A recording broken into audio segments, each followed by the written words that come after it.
ஏலே இவங்களா சொல்லுதாவுல ஒரு வாய்ப்பு கொடுத்து பாப்போம்ல.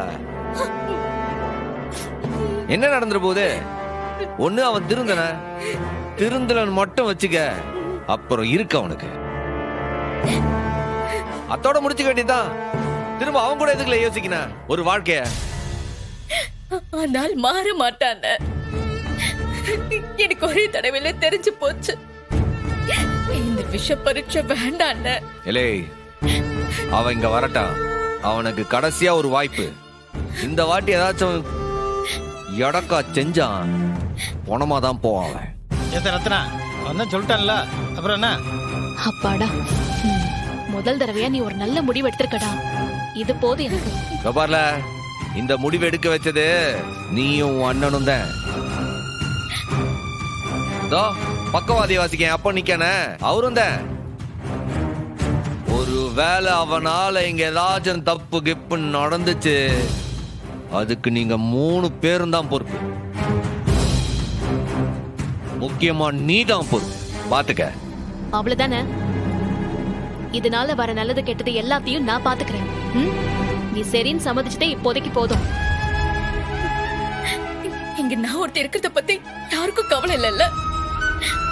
பரவாயில்ல, அந்த ஆள் வரட்டும், இந்த வீட்டுல இருக்கட்டும். ஆனா எந்த ஜென்மத்திலையும் அந்த ஆள் எனக்கு புருஷனா இருக்க முடியாது.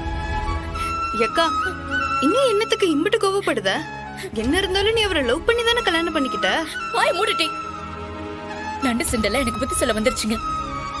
யார் பேச்சு என்ன கேட்க தயாரா இல்ல. அக்கா, பாத்தீங்களா, அவளுக்கு விருப்பமே இல்ல. எதுக்கு அவளை வற்புறுத்திட்டு? டேய், அவளுக்கு நல்லது கெட்டதை நாம தானே பார்க்கணும்.